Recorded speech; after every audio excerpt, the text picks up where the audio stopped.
The Memphis Grizzlies started the holiday season with a bang over the weekend, big wins over the New Orleans Pelicans and the New York Knicks. But there are still things that can improve for a team that's within games of the top spot in the Western Conference, even though they haven't been healthy all season. That's a good thing. It's okay to ask for more, especially of players that are capable of it. I'll explain that and more next here on Locked On Grizzlies. Let's lock in.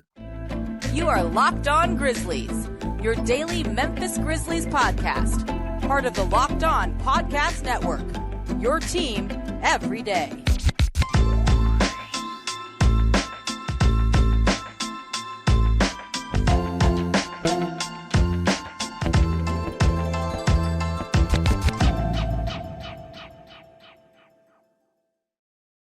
Welcome to another installment of Locked On Grizzlies. I am your host for this episode, Joe Mullinax, flying solo.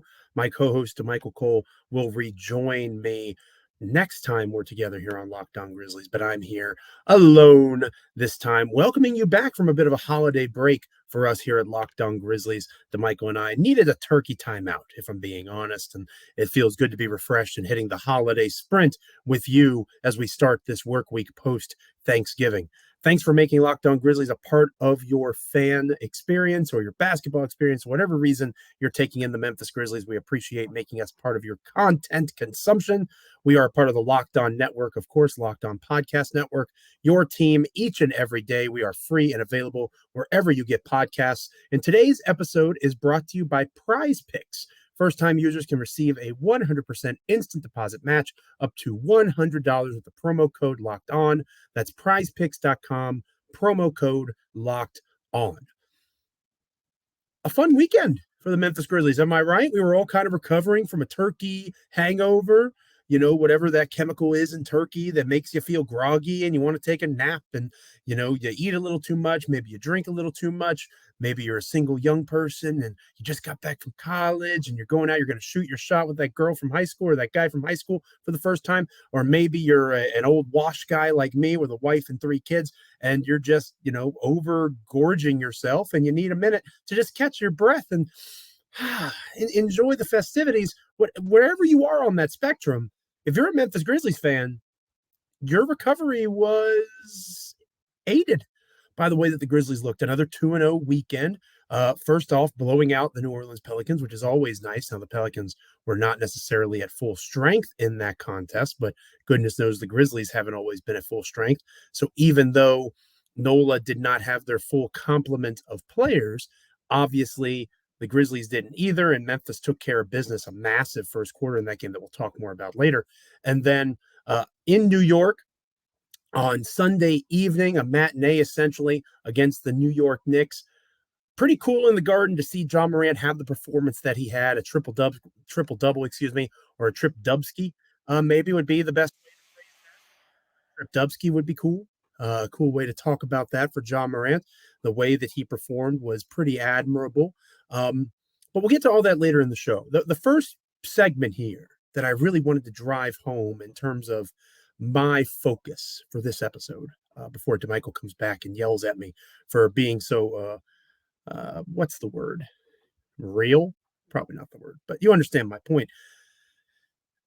A lot of discourse over the holiday weekend involving issues with the play of certain players on the roster, namely rookies, Jake LaRavia, and especially David Roddy, who the Raptor statistics from 538 came out an update over the weekend. And David Roddy is quite literally the worst rotation player in the National Basketball Association right now, which if you follow the Grizzlies, you watch them like I do. I'm assuming you do from time to time. If you're checking out this podcast, or maybe you're just trying to get more information, trust me when I tell you, David Roddy has had some struggles. Not trying to say he hasn't.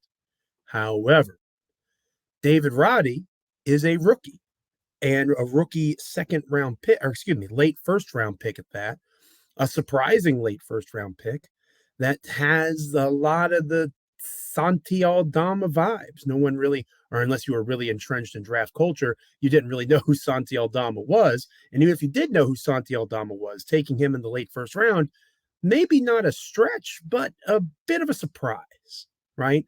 So Roddy, at best, had those kinds of vibes. The idea of him being a player that you would look to be someone who down the road would contribute, right?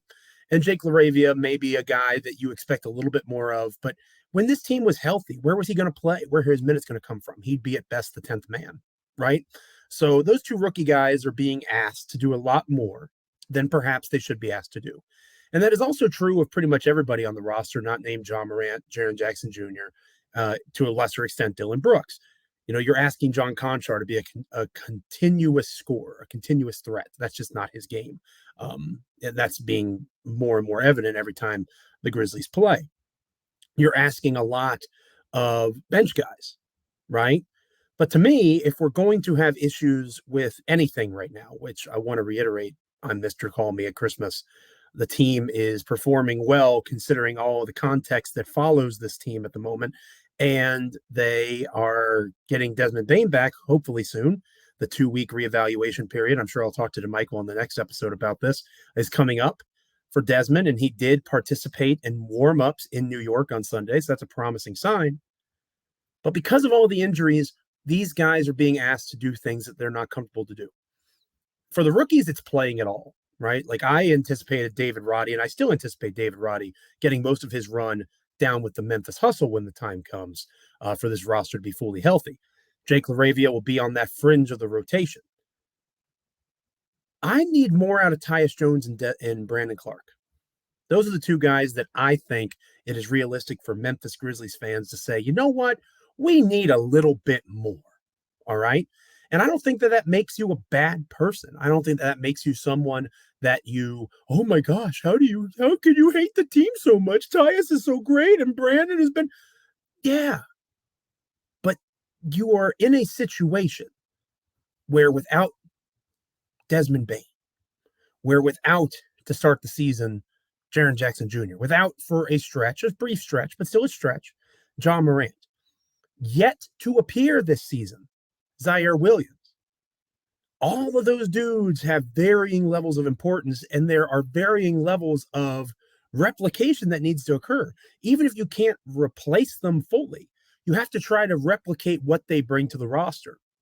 And you just signed Brandon Clark to an extension. You just signed Tyus Jones to an extension. They are two, at this point, veteran players, right? Veteran players in the National Basketball Association. They have played multiple seasons for you. They are warriors, pun slightly intended, of postseasons past. They have competed at close to the highest level that you can expect a team to compete. And they have not performed, even though their usage has gone up. Tyus Jones currently experiencing the highest usage of his career. You can say the same thing for Brandon Clark. They are being expected to produce more, and yet their scoring is going down as their usage is going up. Brandon Clark, points per shot attempt, 71st percentile. That's still not bad in terms of the NBA, but he was 87th percentile last season. Tyus Jones, last season, 56th percentile, points per shot attempt. This season, 37th percentile per cleaning the glass. The usage goes up about 2% for Tyus. The usage has gone up about 1.5% for Brandon. So what am I trying to say? I'm trying to say that rookies are going to be rookies. You can't expect rookies to come in and be splendid contributors right away. You just can't. You just can't. One of the guys that everybody's counting on to be a contributor to this reserve group once he's healthy, Zaire Williams, was in the exact same spot that David Roddy is right now. David Roddy, currently one of the worst rotation players in the NBA. Guess who was literally a calendar year ago this exact same time? Zaire Williams. A lot can change in a year. Because they're struggling now, especially Roddy, doesn't mean that they will always struggle. But you have Tyus Jones. You have Brandon Clark. These are guys, we talk about next man up mentality, right? You hear the Grizzlies say that all the time. That's part of the Grizzlies culture, which Dylan Brooks is extremely important part of. He had a strong weekend, especially against the Pelicans. We'll talk more about that here momentarily. But you need more from the guys that you expect to contribute at a high level, night in and night out as reserves. If it's next man up, Tyus and Brandon should be the ones that should be stepping into that more immediately. I need to see more out of them moving forward. Hopefully Desmond Bane comes back soon and the ideal roles and rotations come more into focus. This episode of Locked On Grizzlies is brought to you by Turo. Turo is the world's largest car-sharing marketplace. With Turo, you can book any car you want, wherever you want it, from a community of local hosts. Browse a huge selection of vehicles for just about any occasion or budget. Book an SUV, a minivan for a family road trip, a pickup truck for some errands, or even test drive an electric vehicle, an EV. Every trip is backed by liability insurance. Terms, conditions, and exclusions apply. Forget boring rental cars and find your drive at Turo.com. The Memphis Grizzlies had a busy weekend. Friday, they looked really strong against the New Orleans Pelicans. I can't stress that enough. And that's a nice game to win. Can I just say how nice it is to beat the Pelicans, a team that seems to be a thorn in the side of the Grizzlies almost every single time they play? That certainly wasn't the case on Friday. The Grizzlies now 7-2 at home at FedEx Forum. That's nice to see.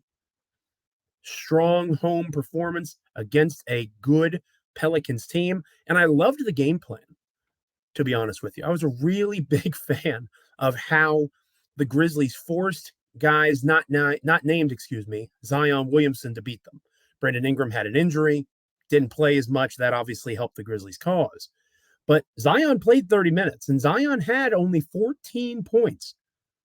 The Grizzlies committed to putting themselves in positions to get guys like Jonas Valanciunas into foul trouble, limiting his offensive impact, whether it was Dylan Brooks playing splendid defense against Zion Williamson, or whether it was just a team concept when Dylan wasn't on Zion, not making things comfortable for him. And again, Zion had 14 points, 5 rebounds, 4 assists. It's not like Zion had a bad game per se, but he was a minus 32. Single game plus minus is a fool's errand to use as a stat that matters. But again, he was the team worst. Now, you could argue that's partially because he played the most minutes again. But Zion was not a winning factor in that game because of how the Grizzlies game planned for the Pelicans. They made guys like Herb Jones beat them. Herb Jones took 11 shots. That should never happen. Ever. Bad, right? If you're a Pelicans fan, I'm guessing you don't want Herb Jones, who's an excellent defensive player. He's like a Tony Allen type of guy, right? Maybe he's a little bit better offensively than TA, but he's not someone that's your again, among the starters in injury, foul trouble. Herb Jones took 11 shots. Zion took 12. And Herb Jones played 23 minutes in this game. So that's a lot of shot attempts. The Grizzlies basically dared Herb Jones to beat them. And obviously Herb Jones, offensively at least, isn't capable of doing that. Most shot attempts on the Pelicans for the game, Trey Murphy. Fun player out of UVA. I like his skill set. He's a strong shooter, and he's showing better offensive chops than perhaps we give him credit for. But again, do you want him shooting more than Zion Williamson? Probably not. They made other guys have to beat them. And that was really cool to see them do on the defensive end. And then offensively, they just overwhelmed them, right? I mean, you look at the Grizzlies, none of them played over 28 minutes, which is really good to see as the games and the minutes and the miles, so to speak, wear on. Obviously, that can become a bit overwhelming. But for Memphis to be able to do what they did as efficiently as they did, Steven Adams continues to be a vitally important player. Dylan Brooks, we mentioned, had a great defensive game, 25 points on 15 shots. Jaren Jackson Jr., 6 for 7 from the field. 3 guys with 20 points or more. Ja Morant didn't have the best night from the free throw line. Hopefully we continue to see those kinds of things improve. But he had a double-double, right? 11 assists on 23 points. Just a really impactful and effective game for these guys. And I mentioned in the first segment how you needed more out of Brandon Clark, you needed more out of Tyus Jones. In this game, you got it, right? It's amazing what happens when your veteran guys who just got contract extensions start playing the way that you expect them to. Brandon Clark was massive, double-double, 12 points, 10 rebounds. You have Tyus Jones making 3 threes, 3 for 7 from the field. All 3 of his buckets were made threes. That helps with spacing, helps with offensive positioning. Oh, by the way, 6 assists, 1 turnover. That is what you pay him to be that protector of possessions who is also able to create opportunities for others. And Tyus and Brandon did that. Is it a coincidence that the team did really well when those two had good games? No, it's not a coincidence. It's not a coincidence. Among the reserves against the Pelicans, only 2 guys were positive in the plus minus. Again, single game can be risky to measure. But only 2 guys were positives, Tyus Jones and Brandon Clark. It adds to the evidence. Next man up mentality, you need those two to produce. Literally every other bench player was a negative. Jake LaRavia, minus 15. David Roddy, 0. But did Roddy have a bad game? No. At least not offensively. He was 2 for 5 from 3, 4 for 11 from the field. Roddy is a rookie. LaRavia is a rookie. You can't expect those guys to be your main contributors. You need the guys that you pay to be key contributors when the team is healthy to be more than that when the team is not healthy. And against the Pelicans, that's exactly what Tyus and Brandon did. Kudos to them. Good for them. That's important. That's what they need to continue to see. And wins like this one, as we start to see the standings in the Western Conference, they're important because the Pelicans aren't going away, right? And the Grizzlies and the Pelicans, as of this recording, they're still very much in a bunched up Western Conference, very much in the conversation. The Grizzlies are a game or two away from the number 1 seed in the Western Conference. They're also a game or two away from the play-in. That's how close everybody is right now. And that's naturally going to separate, right?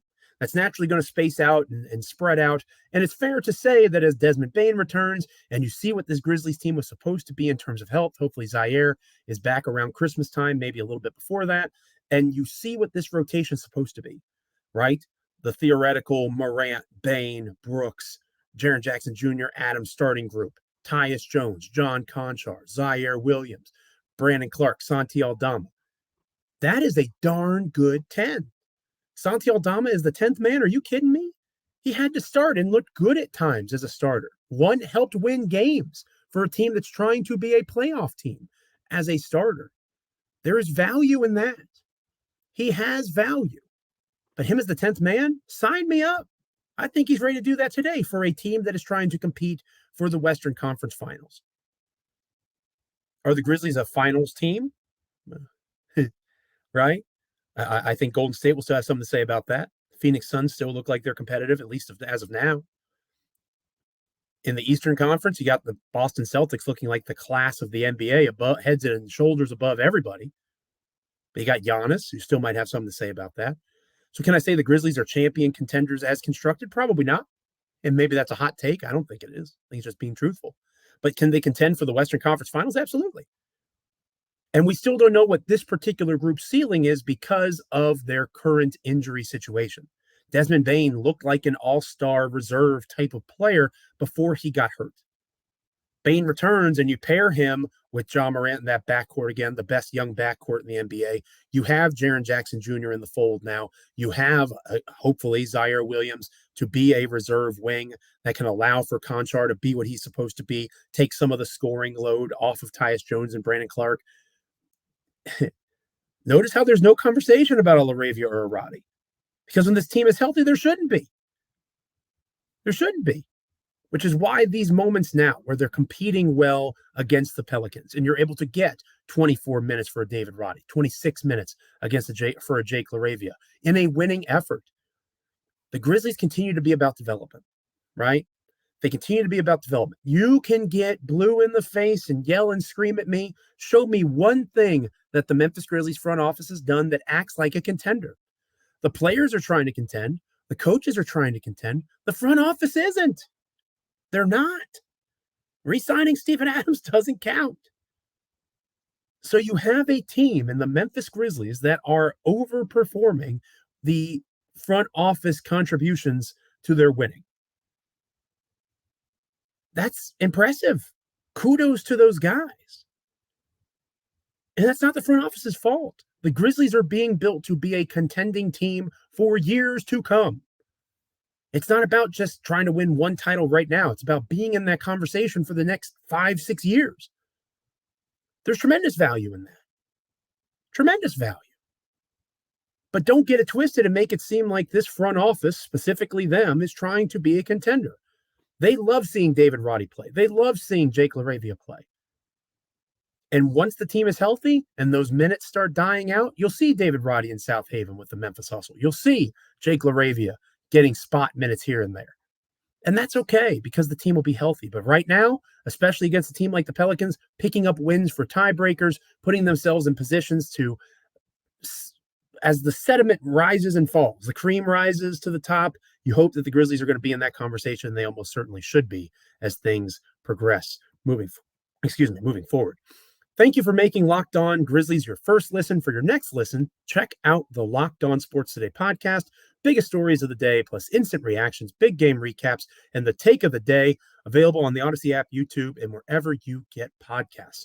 We're going to talk about the Grizzlies showing in New York against the Knicks in our final segment. But before we get to that, I do want to give a shout out to Prize Picks. Okay, Prize Picks, again, our title sponsor for today's episode.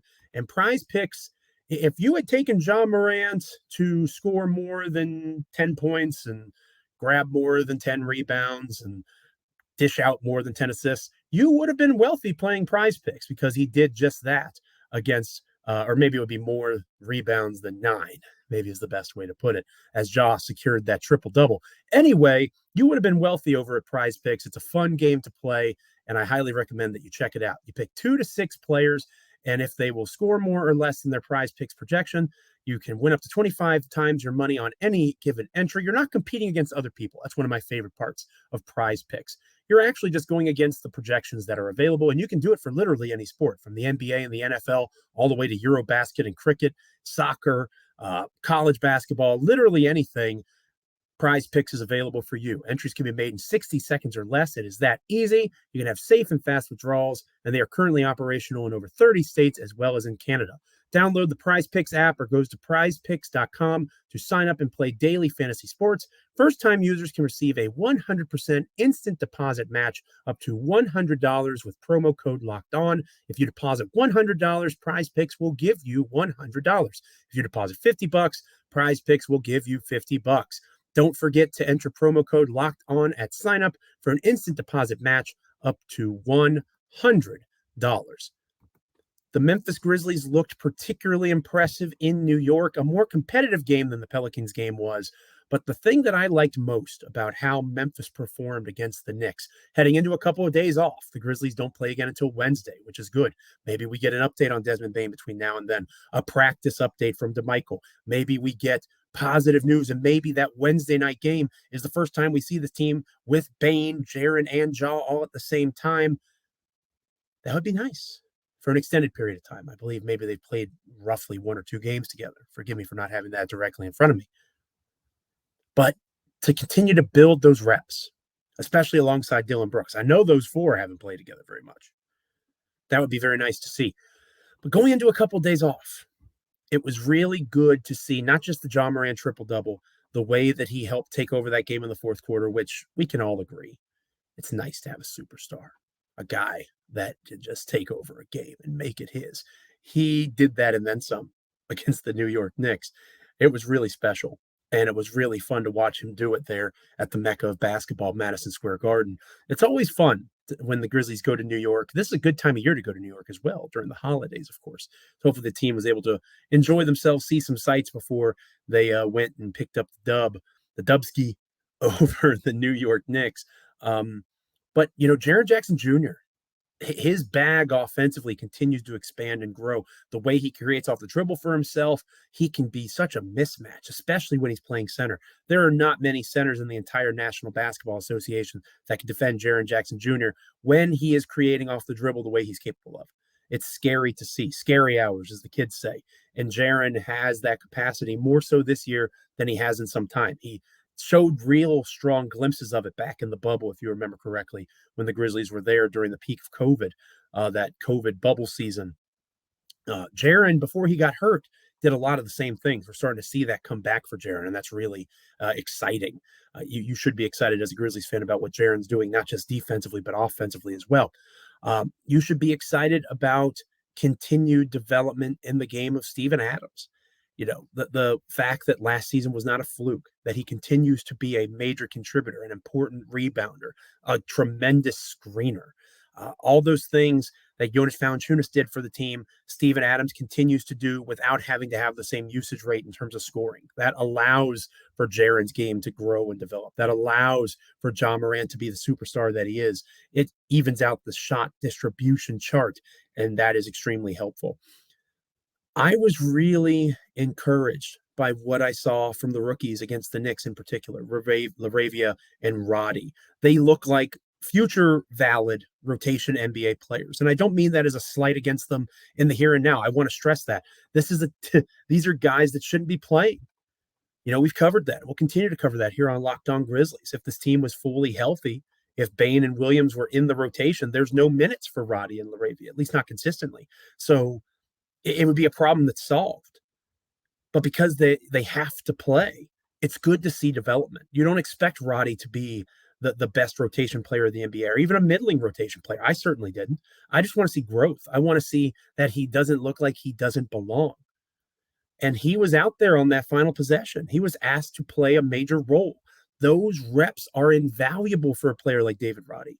The Grizzlies don't need David Roddy right now. In a couple of years, they might, when he's still on his rookie contract and we have multiple near max deals on the books and the Grizzlies are looking like a luxury tax paying team. You're going to need David Roddy. You're going to need Jake LaRavia. Those guys are going to have to be important contributors to your reserve unit if you have any hope of keeping that window as open as long as this Grizzlies front office seems to want it open. With that in mind, you really have to keep those guys' development at the forefront. So this is a golden opportunity. The Western Conference is wide open, even without a fully healthy Jaren, Ja, Desmond, Dylan, Core 4 remake together. They are still within games of the top spot in the Western Conference.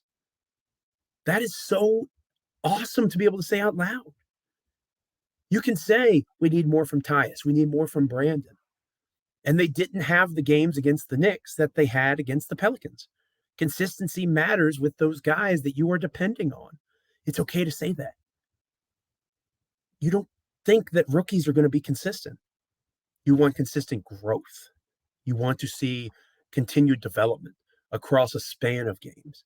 And LaRavia and Roddy are showing that. Maybe not at the rate that Grizzlies fans want them to, but they were playing college basketball this time last year. You know who was playing at a high level for the Memphis Grizzlies this time last year? Tyus Jones and Brandon Clark. Those are the guys that you should be depending on. Those are the guys that when the rotation is healthy, guess who's still going to get 16 to 20 minutes a night? Tyus Jones. Guess who's still going to get 16 to 20 minutes a night? Brandon Clark. That's not going to be the same. That's not going to be the same truth for Roddy and LaRavia. So you want them to get those minutes and make them meaningful now. It'll be huge for their development down the road. So to see them compete at a high level, that was really promising. And I enjoyed the energy of this team. That is something that travels, right? That energy, that competitiveness. You'd like to see them be a little stronger defensively. When Jaren Jackson Jr. comes out of the game, the defense just goes to hell in a handbasket, especially in terms of rim protection. The Knicks had their way in the paint when Jaren wasn't there. That's got to be fixed. That's got to be improved. And I don't know that adding Bane and Williams is going to do much to help that. That has to come from within. That has to be just internal growth. Thankfully, we have evidence of head coach Taylor Jenkins and this team being able to right that ship a little bit. They might not be the best defensive team in the NBA, but I doubt that they're going to continue to have the issues they're currently having. I think there will be improvement as the season grinds along.